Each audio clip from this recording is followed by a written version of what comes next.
Bismillah, alhamdulillah, wa salatu wa salamu ala rasulillah, wa ala alihi wa sahbihi wa man walah wa ba'd. So we continue with our monthly lesson that we do for the families from this book, Hayatuna al-Usriya Bayn al-Waqi' wal-Ma'mul, our family life between the reality and that which is hoped for, by Shaykh Muhammad Ghalib, from the scholars of the UAE. And we began in this section of the book dealing with some common familial problems that occur and what are the solutions to those issues, the solutions to those problems. And so we're going into some issues connected to the asbab for the mashakil and the reasons for these problems, and as we mentioned, the solution for those issues. And this lesson tonight, some may like it, some may not. I believe I may know, Allah knows best, who are those who may not like it, and I believe I may know those who may. But without doubt, all should be able to attain and pull some benefit, inshallah ta'ala, regardless if they like the topic or not.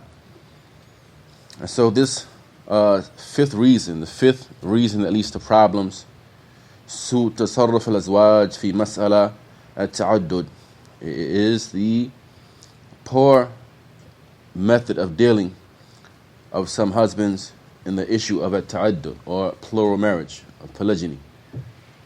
Poor manners of dealing of some husbands, some spouses, let's say, because he deals with some issues connected to the women as well, and the issue of polygyny. When polygyny or plural marriage is on the table, some of the spouses don't act right, both men and women. And so the Shaykh, Hafidhahullah, he says, Shara Allah Azza wa Jal at-ta'addud wa ja'alahu mubahan lil-rajul. That Allah, the Mighty and Majestic, has legislated plural marriage, or ta'addud, and He has made it to be permissible for the man. Allah Ta'ala has done so. As Allah Azza wa Jalla said within His book, فَانْكِهُ مَا طَابَ لَكُم مِّنَ النِّسَاءِ مَثْنَى وَثُلَاثَ وَرُبَاعَ. Marry that which is pleasing to you of women, 2, 3, or 4. فَإِنْ خِفْتُمْ أَلَّا تَعْدِلُوا فَوَاحِدًا. And if you are afraid, if you fear, if you have a legitimate reason to fear that you will not be able to be just, then just one. You have a legitimate reason to fear that you will not be able to be just, because mind you, what we are required to be just in a polygynous marriage is what? Our money and our time. Our money and our time. As it relates to love, intimacy, things like this, we're not necessarily bound to be even, I should say, in that. Because this is a matter of the heart. It's a matter of the heart, and the hearts are between the fingers of Ar-Rahman. So we have no control over that. Meaning that the husband, he may like one wife more than he does the other. It's an affair of the heart. Allah controls the hearts. But everything that he has the ability to be just in, he must be just in that. Such as his money and his time. Okay? If you have a legitimate reason to fear that you are not going to be able to be just in that, such as you don't have enough money to go around, and you know that, you don't have enough time to divide evenly and fairly, and you know that, in this case, wahida, then just one. All that which your right hand possesses, the rest of the verse, it reads. At any rate, so it is, the Shaykh says, min rahmatillah bil ibad. This affair of polygyny is from the mercy of Allah Ta'ala upon the servants.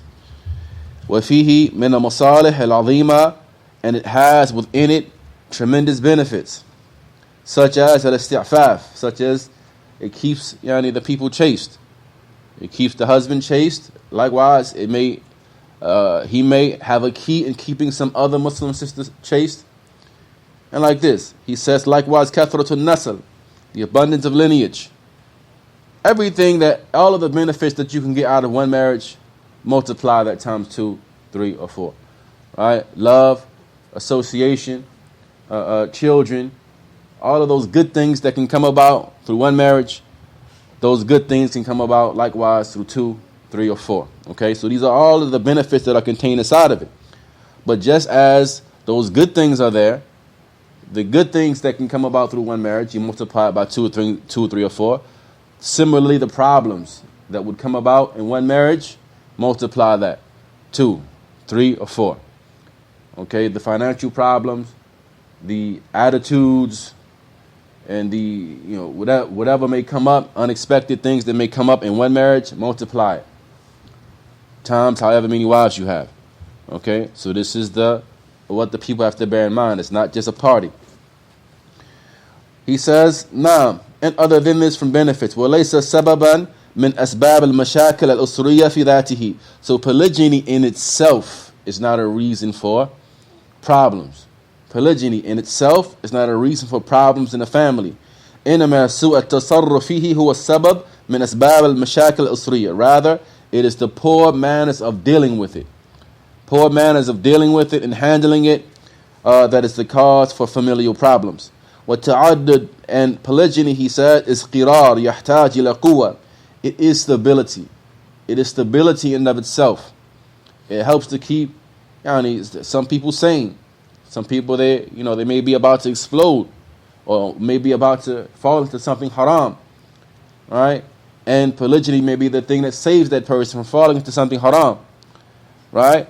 And so therefore it requires quwwah, strength from all parties involved, patience from all parties involved. لمن رأى من نفسه المقدرة على عيالة زوجتين وأسرتين أو أكثر. Specifically for the one who sees from himself that he has the ability to handle 2 wives and 2 families or more. لكن التعدد لا يكون كما تشتهي نفس الزوج وتهوى. But polygyny, he says, is not simply as the husband may desire it to be, or he may lust for it to be. Rather, it has shurut wa dawabit. It has conditions and it has guidelines. It has conditions and it has guidelines.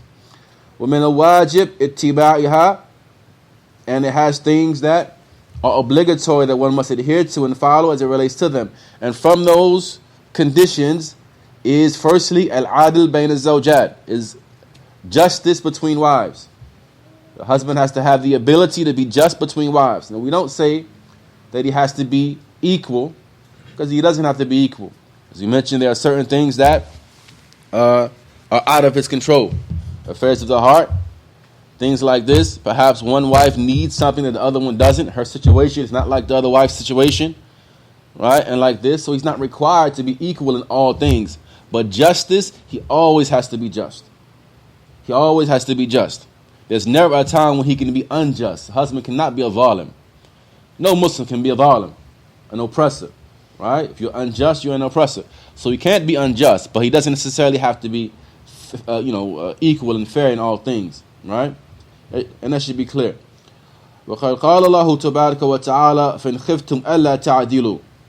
As Allah Ta'ala said, and if you are afraid, you have a genuine reason to fear, yes, you cannot be just. فَوَاحِدًا. In that case, 1. Restrict yourself to 1. Why is this? Because it is better for you that you not oppress somebody than that you oppress somebody. فَوَاحِدًا. If you fear you can't be just, if you're not being just, then what are you being? You're being oppressive. So if you fear you can't be just, then is it better for you to take upon yourself a situation and then oppress someone in that situation, or for you to just be patient until Allah makes for you a way, and then you marry a second one or a third one or a fourth one at that time? It's better for you to be patient and suffice with the one for time being, than that you should oppress someone's daughter, because you would not like that someone oppress your daughter. والعادل المطلوب من الرجل هو التسوية بين الزوجات في النفقة والكسوة والمبيت ونحو ذلك من الأمور. And that justice that is required for the husband, it is equity as it relates to nafiqah, spending. You must spend in a just manner, Meaning you don't pay one's bills, but you don't pay the other one's bills. You don't pay the one sister's lights and the other sister's lights are cut off. And the likes of this. You got to be just in your nafaqah, your spending. Okay? Well, kaswa, and clothing. You don't clothe some of them while the other one is walking around with tattered and torn clothing. Well, mabit, and spending the night. Spending the night, you must be fair as it relates to your time.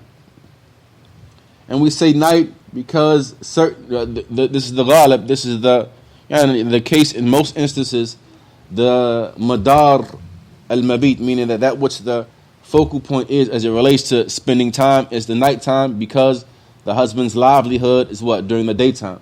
Now, if your livelihood is during the nighttime, you work night shift, or you're a soldier and the likes of this in the military, or a policeman and so on and so forth, and you work nights, then in this case, your madar, that which your time is focused on as it relates to the spending with the wives, is the daytime. She has the right to the daytime because your livelihood is at night, right? But in most cases, the livelihood is during the daytime, so the nighttime is the focal point of spending time with one's wives. So you have to be equal as it relates to that. Now, بل كان السلف يحرصون على العدل فيما ليس بواجب. Rather, he says that the Salaf used to be diligent to be just even in those things that are not obligatory. Now, we mentioned certain things are obligatory, certain things are not. But even though they're not obligatory, that one should strive to try to be just in that as well. He says, so the Salaf, they would be diligent to be just in those things that are not even obligatory, such as a taswiya bil-qubal, bil-tib, such as being equal in kisses. Being equal in kisses. And likewise, tib, yani oiling yourself.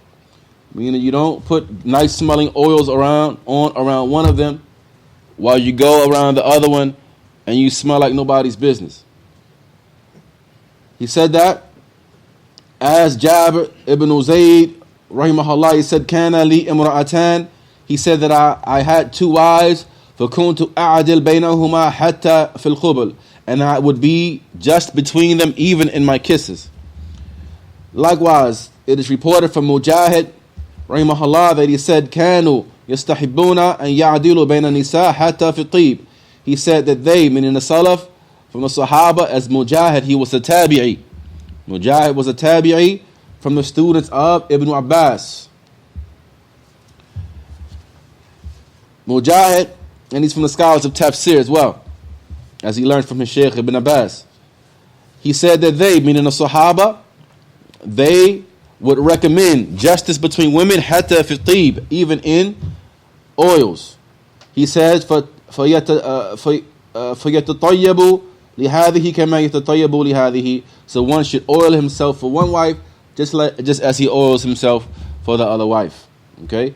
So putting upon yourself any nice clothing, and we spoke about these things before, from the rights of the wife, is that you beautify yourself for her just as you like that she should beautify herself for you. Then similarly, we do this all around the board. If we're in a polygynous marriage, you beautify yourself for all of your wives. So this is from the conditions. First and foremost, al-adl bain az-zawjat, justice between the wives, and justice is in those things that we mentioned. It is obligatory in those things that we mentioned. And as it relates to those things that are not obligatory, we should even strive to be as equal as possible in those things, even though it's not obligatory. Secondly, right, al-qudra ala al-infaq. Secondly, from its conditions is having the ability to spend. You have the ability to do it. You have the ability to do it. And not that ability that we as men tend to think that we have. When we start thinking about this subject, we map our money out to the penny and say, I can do it. I can do it. Even though if you do it in that situation, you may not have nothing left just in case of emergency. Because unexpected things happen. We know this. Unexpected things happen. This one has to go to the hospital. This one, their car may catch a flat tire. She's calling you and say, okay, I need a new tire. But you mapped your money out to the penny and you don't have nothing to give her. Right? Not that kind of ability. That comfortable ability that you can handle it, you can deal with it with ease, inshallah ta'ala. نعم وقد قال الله تعالى وَلْيَسْتَعْفِفْ الَّذِينَ لَا يَجِدُونَ نِكَاحًا حَتَّى يُغْنِيهُمُ اللَّهُ مِنْ فَضْلِهِ. He says, and let those who do not find the means to marry be patient. Let them remain chaste and be patient. حَتَّى يُغْنِيهُمُ اللَّهُ مِنْ فَضْلِهِ, until Allah enriches them from His bounty. Be patient until Allah gives you the ability. Until Allah gives you the ability. Because once you have the ability, nobody can tell you that you can't do it.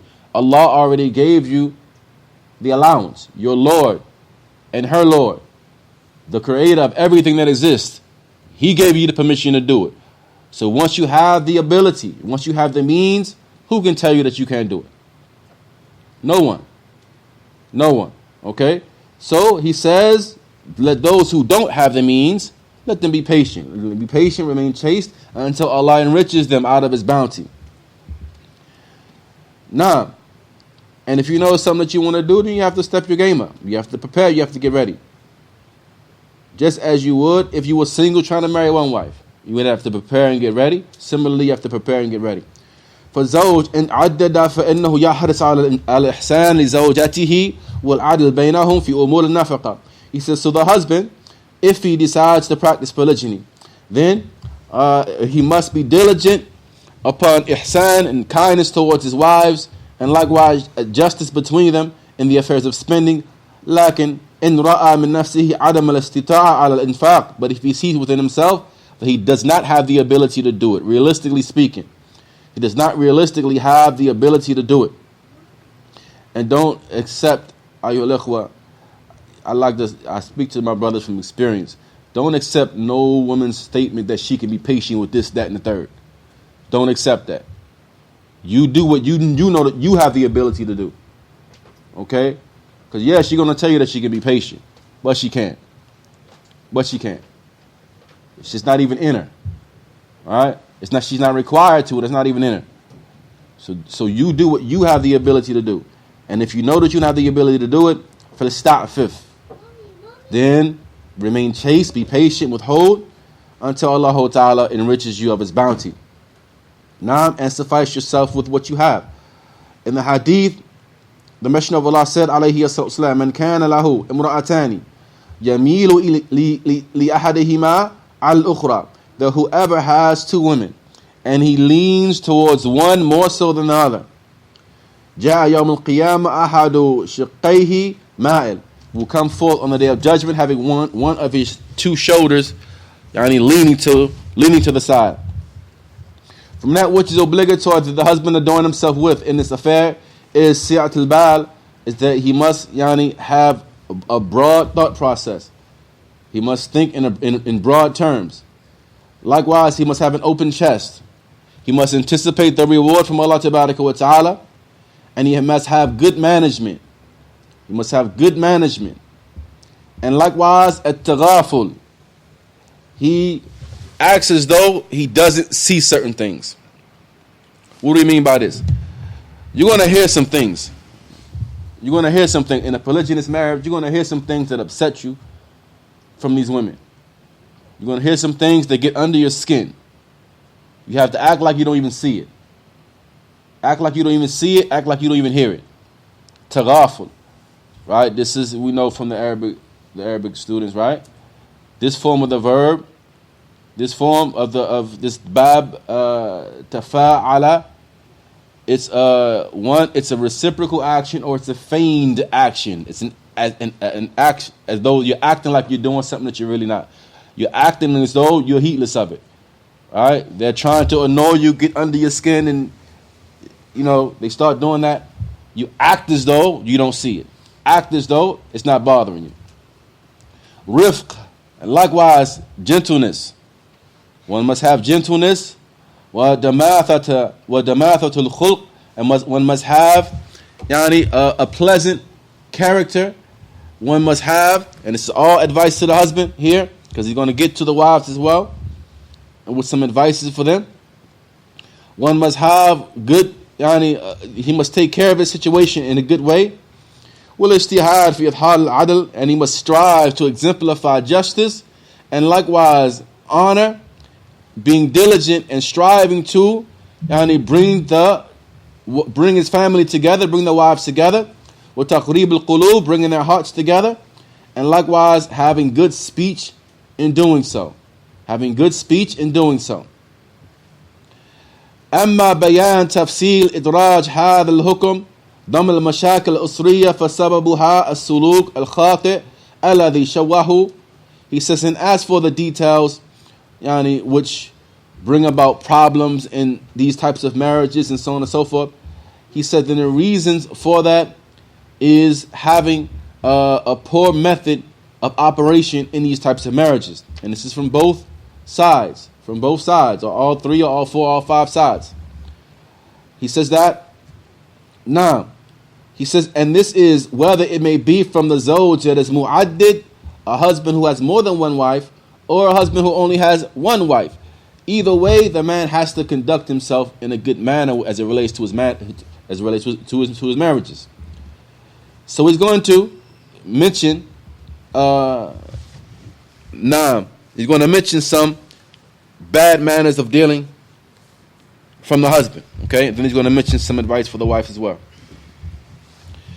But he approaches from two angles. First is the angle of the husband that is in a polygynous marriage, right?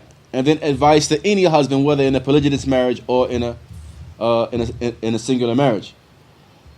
First, he says from the perspective of the husband that is a mu'addid. He says, "Mimma yu'lam al-qalb." He said, from that which pains the heart to see, is that the majority of that which occurs. The majority of that which occurs from issues and problems as it relates to this legislative ruling, it is from the standpoint of those who are a mu'addid, meaning the husband who practices polygyny.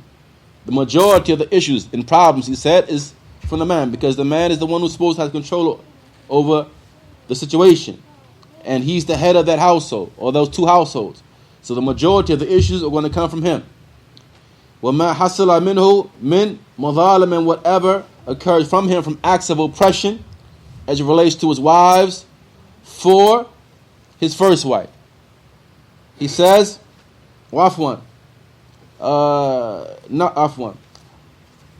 he says that what occurs from him from acts of oppression for the first wife. He oppresses the first wife. And likewise, him squandering her rights. And likewise, him not showing love for her. Meaning that he gets this shiny new thing. And he forgets about the old one. Right? And so he starts to neglect her in displaying love for her. No more patience for her. Why? Because I got something else now, so I don't got to be patient with you like that anymore. Patience goes out the window.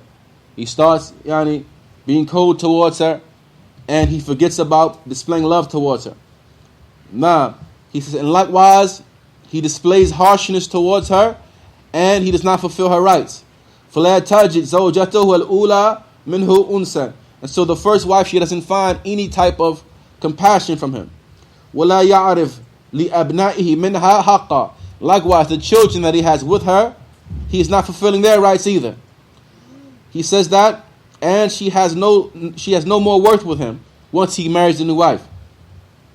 أو أن يظلم غير الأولى سواء كانت الثانية أو الثالثة أو الرابعة.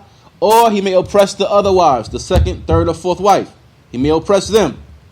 He says he may oppress them, and thus he may divorce her without any sin that she's committed. She hasn't done anything wrong, but she ends up catching the short end of the stick and getting divorced. وَذَلِكَ لِعَدَمْ صَبْرِهِ عَلَى الْإِشْكَالَاتِ.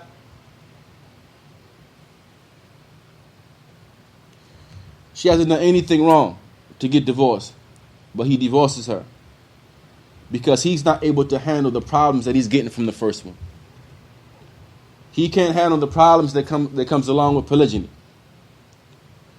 Shaykh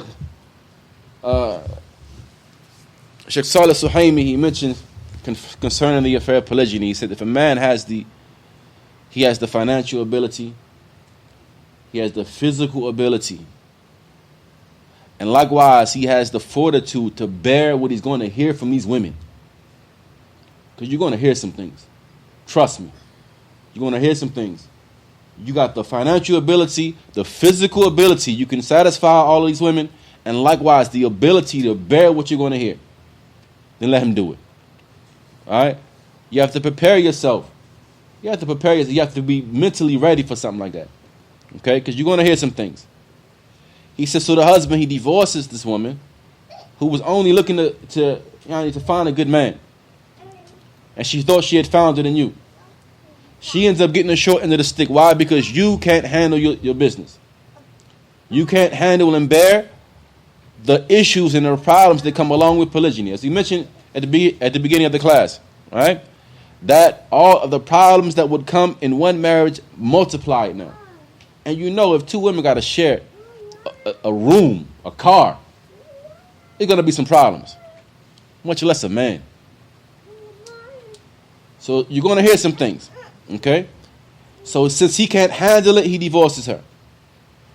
He says that those problems that occur due to his ta'addud, أو إغلاقه جانب الأولى, or he may be shown preferential treatment for one over the other, and thus he end up trying to overcompensate and please one, and he ends up due to that regretting his decision. He regrets polygyny now. And so therefore, these other sisters, they end up getting the short end of the stick and getting divorced. He says, so he breaks her heart. He breaks her heart, and he nullifies this contract that he's made with her in order to appease the first wife. Almost time. This is some of the problems that occur from the husband in polygyny. Secondly, he mentions some of the problems that occur to the husband who is not necessarily one in polygyny, but he's a husband in general, whether in polygyny or outside of polygyny. He said from the akhta and the mistakes that occur from the man who only has one wife, and it's a mistake in connection to the issue of polygyny, is kathratul hadith an at-ta'addud. He's always talking about polygyny. He only has one wife now, but he's always talking about polygyny. Not that he's ready to do it. Not that he's financially capable of doing it. He's always talking about polygyny around his one wife. فَلَيْسَ مِنْ حُسْنِ الْعَشْرَةِ. So it is not from good association that he mentions at-ta'addud, he mentions polygyny every chance that he gets. And in every conversation that he has with his wife, he's talking about polygyny. وَلَيْسَ فِي هَذَا الْأَمْرِ تَصْلِيَةٌ لَهَا. In this affair, it will not bring happiness to her heart. It will not bring ease to her life. Rather, it brings pain to her. And it harms her that you're sitting talking to her like that. Doesn't matter how cool she pretends to be with it. If you're not ready to do it, don't bring it up. If you're not ready to do it, don't bring it up. We understand that as men, the thoughts are there. The thoughts are there. Right? We understand this. If you're not ready to do it, don't bring it up. Okay? Now, in this lies pain and harm for her. And likewise, it contains within it jarhli masha'iriha. You're hurting her feelings. You're hurting her feelings. And it is not suitable that the husband who is aqil, who has sound intellect and loves his wife, that he bring pain to her in this manner. Because it's already going to be painful when you do it. Just talking about it when you know you're not ready, it brings pain to her. When you do it, it's going to bring even more pain. So don't talk about it until you're actually ready. Now, rather he says that it is from those affairs which will cause her to run away from you. It will cause her to be put off by you and the likes of this. Due to what she sees from you, from the adam ihtiram, you don't respect her feelings. You don't respect her feelings. And the fact that you will bring pain to her and just go about your day like it's nothing. What is obligatory upon the husband is that he look to his affair, he looks to the need that he has for polygyny. How serious is the need? And he does not push open that door without carefully contemplating the matter. For ta'addud laysa مَجَالًا لِإِظْهَارِ الشَّجَاعَةِ, because polygyny is not something that we do simply to prove our manhood, simply to prove that, that you're courageous, or that you're strong, or that you're a man, or that you're a male. Rather, it is an amana. It is a trust. It is a trust. وَتَحَمُّلُ مَسْئُولِيَّةٍ, it is the bearing of a responsibility. It is a serious matter. It is the bearing of responsibility. And likewise, it is the fulfillment of an obligation. فَإِنْ رَأَى مِنْ نَفْسِهِ الْقُدْرَةَ عَلَى هَذَا كُلِّ, so if one sees within himself the ability to do all of that, then let him embark upon it بِسَبِيلَ الصَّحِيحِ, in the correct manner. In the correct manner. It's another thing, another issue that many have, is that they do it, but they don't do it in the correct manner. And when she has a problem with it, then you believe that she has a problem with polygyny. No. You approached it in a horrible manner, in an incorrect and haram manner, and she had an issue with that. Had you approached it correctly, then even if she didn't like it, what can she say? Had you done it correctly, even if she didn't like it, what can she say at the end of the day?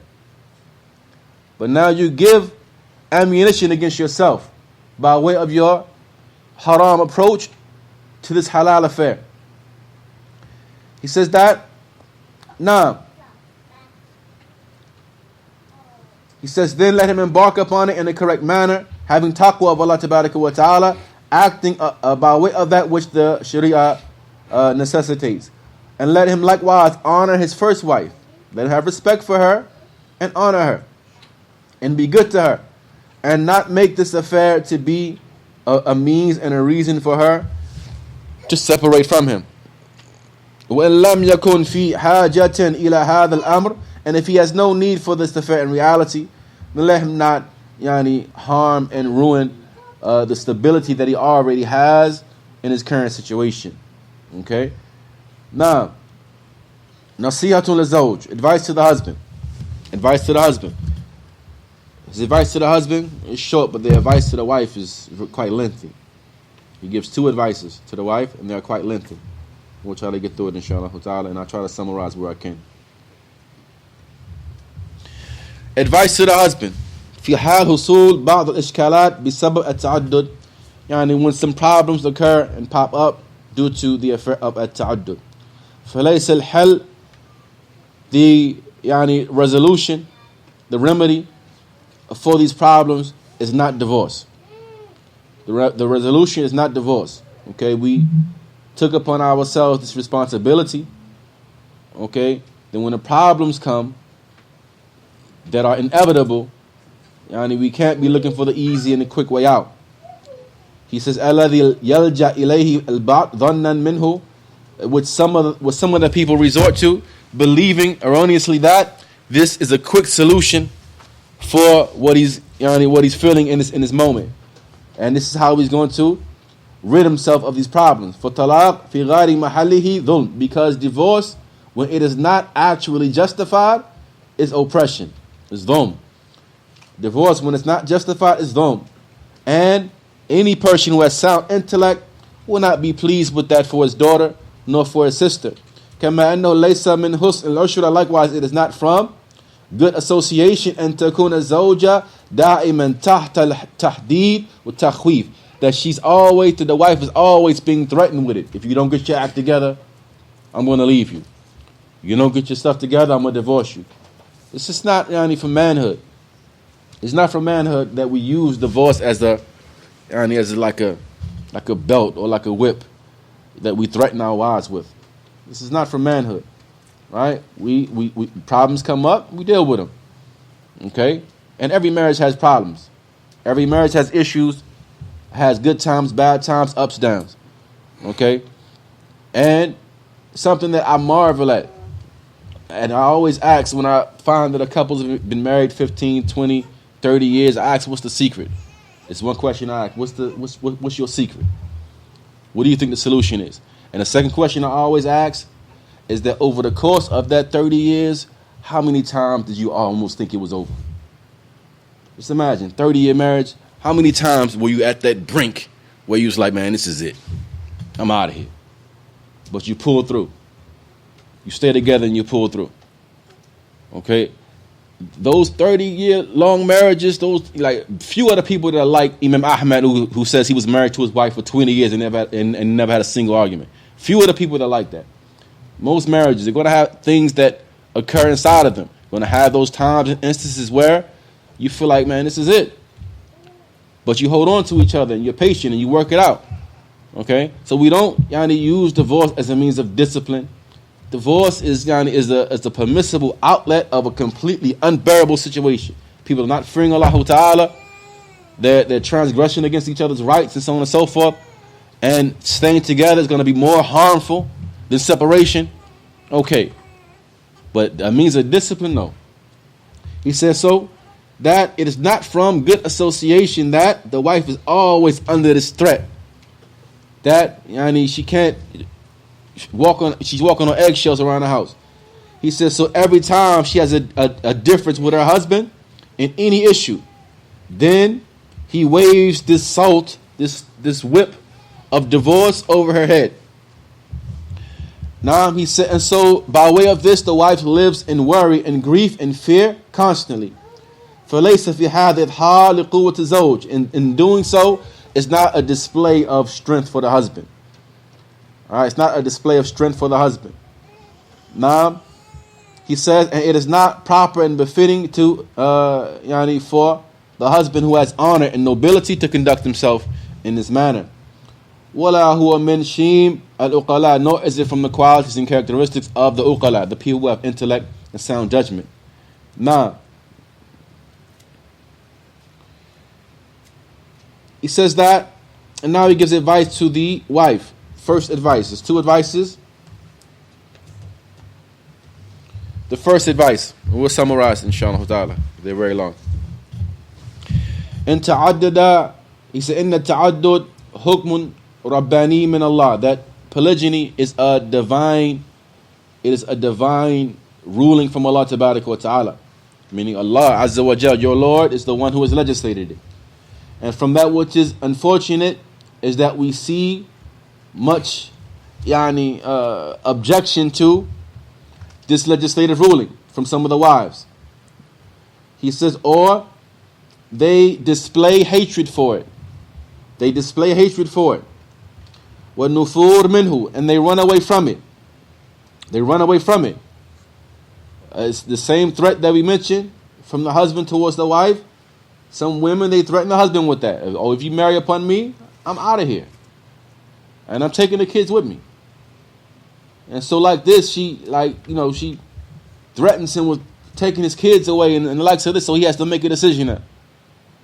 Stay in a situation where he feels within himself that he has a need for something.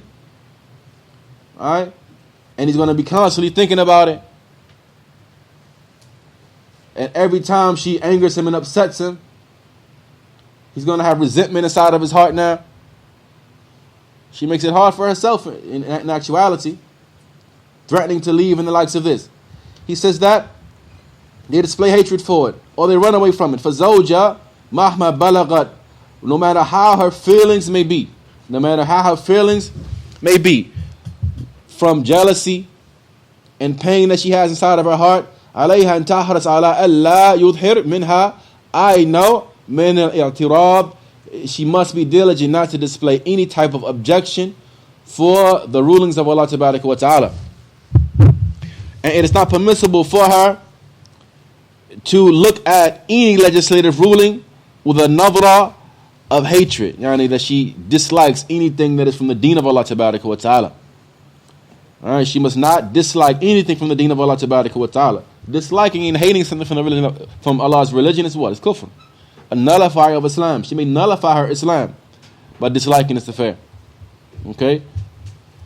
He says, وَلَا تُحْمِلُهَا الْغِيرَ عَلَى بُغْضِ هَذَا التَّشْرِيعِ. And her jealousy should not lead her to dislike this legislation. فَلَوْ أَنَّهَا جَعَلَتْ نَفْسَهَا حَالَ غَضَبِهَا. So if she were to, he said, if she were to put herself, when she gets jealous, when she gets angry and upset, and those emotions start raging, let her put herself in the position of the other woman. put herself in the position of the other woman. Right? And perhaps at one time she was the other woman. Right? She just wanted to find a good husband. And now, this other sister, she wants the same thing that she wanted at one time. To find a good husband. To find somebody, a suitable mate. And the likes of this. Let her put herself in her other sister's shoes, he says. And in this case, what you will find is that her position will change. If she does this with an equitable and just mind, her position will change. Okay? He said, and she will conduct herself in a better manner. Now, and he said that, and likewise, she should not let her thoughts lead her to believe that this second woman or third woman or this other woman who, and this we're speaking about in an ideal situation where everything's being done correctly now. Okay, everything's being done correctly according to Kitab and Sunnah. No, nothing's being transgressed against and the likes of this. In the ideal situation, he said that the woman, the first wife, should not believe that this second one coming in is a home wrecker. She's just trying to destroy my house, trying to destroy my home. No, he said, don't let her think like that. He says that because if a woman is in need of a husband, then she is to get married without worrying about if he has a wife or not. So she hasn't done anything wrong by wanting to marry your husband. If you believe your husband is a good man, then somebody else might find him to be a good man too. Okay? So he says that the woman, when she's trying to get married, she should not make it a factor whether or not he has a wife. كما أن الواجب على الزوجة الثانية. Similarly, it is obligatory upon a second wife to aid her husband.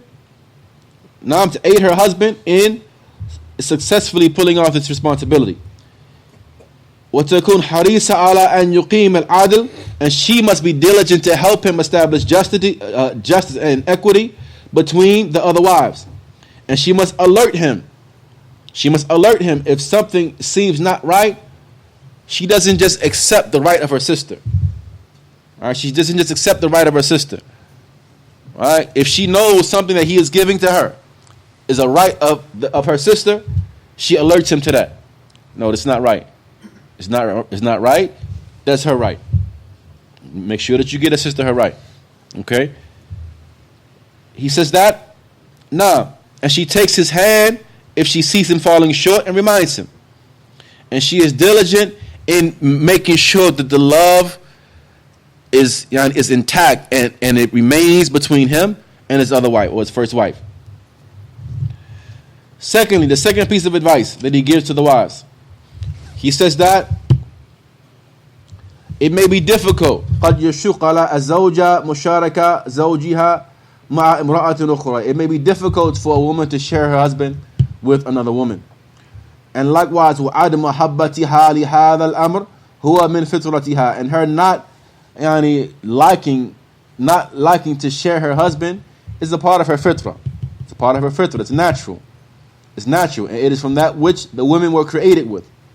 He said, but as long as it is in a halal manner, as long as fi da'iratil halal, as long as it is done correctly, for huwa mimma yutma'in lahu al-qalb, then it is from that which would bring ease to the heart, due to the fact that it is a legislative ruling from one who was all wise, one who was well informed.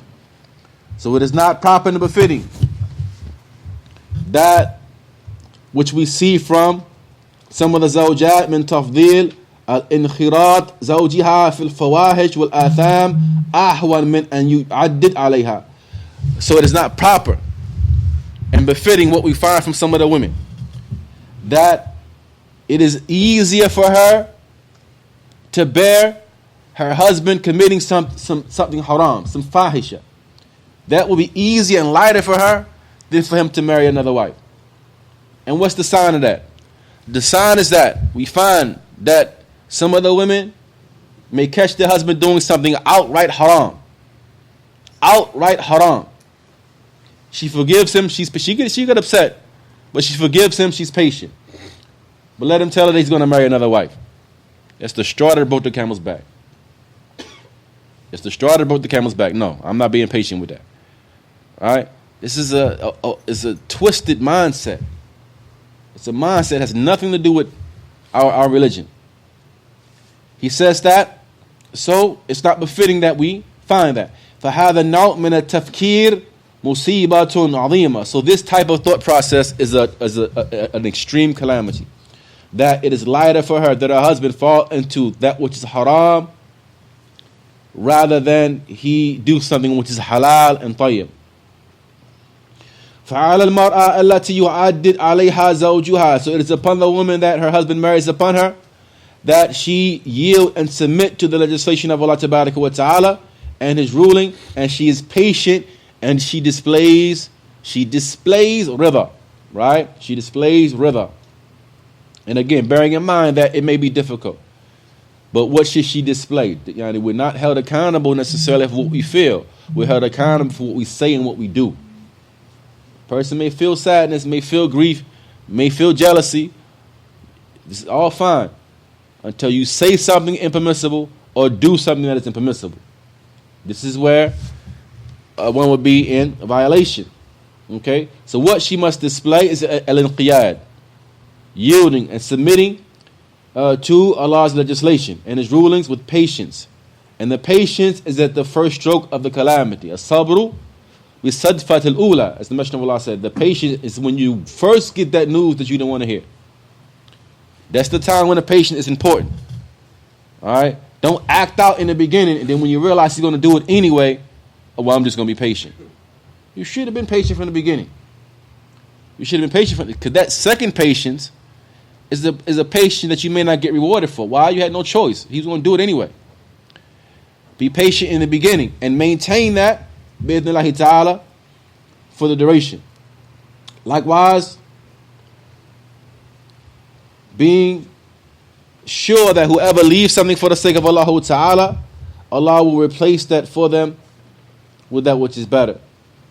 And aiding and assisting the husband to be just between her and the other wife, and anticipating the reward from Allah for doing so.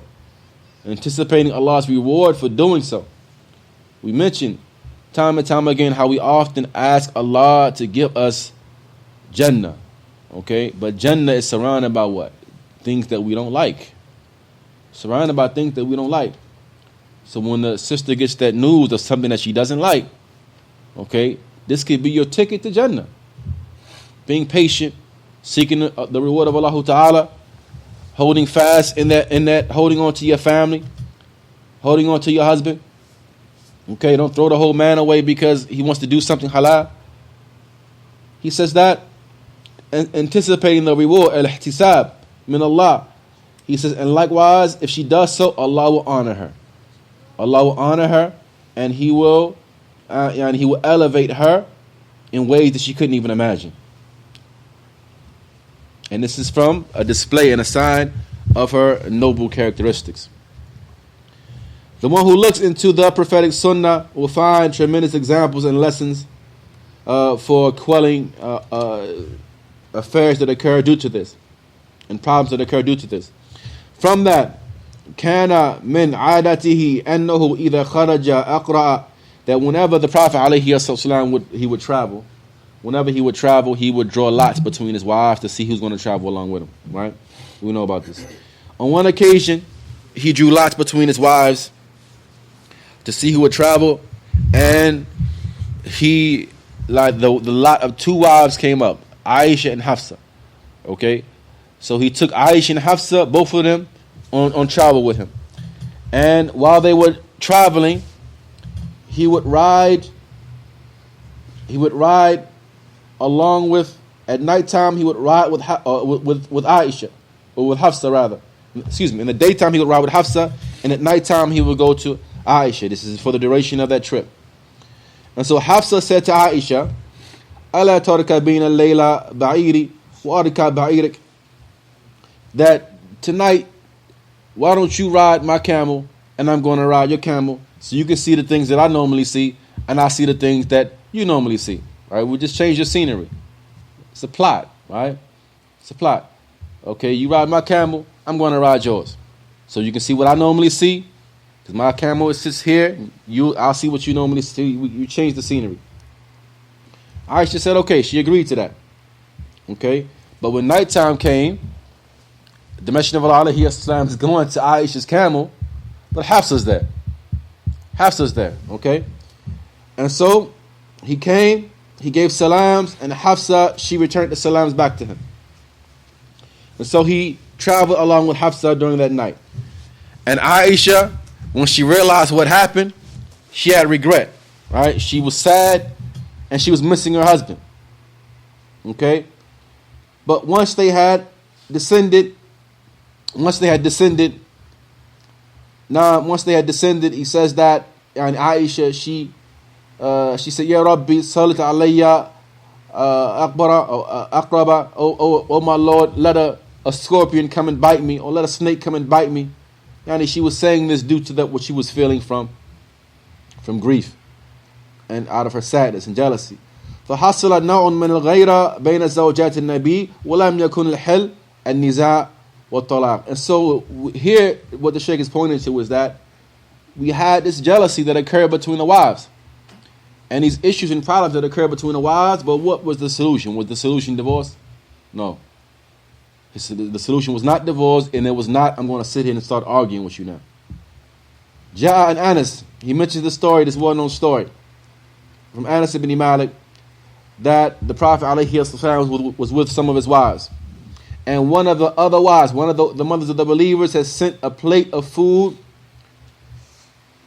She has sent a plate along with food in it, while he was inside the house of another one of his wives. And this was Aisha in the story. Okay? And he said that. And so when the servant came to hand the plate to the Messenger of Allah alayhi salatu wasalam, Aisha slapped it out of the servant's hand. She slapped the food out of the servant's hand. And it fell and it broke. The Prophet alayhi salatu wasalam, he began picking up the pieces of the fallen plate and said, no more than garat umuk, that your mother has become jealous. Your mother has become jealous, meaning Aisha has become jealous. And so, that plate of food that was coming, it was to go to one of his other wives. So the Messenger of Allah alayhi sallam, he took the plate that was meant for Aisha, and he gave it to the wife of the wife whose plate she had broken. This is from what? Justice, the justice of the Masjid of Allah alayhi salatu. She did that. It's not fair that now you broke her plate, that now that you got a whole plate of food, and so he took Aisha's plate and he gave it to the wife who her plate had been broken.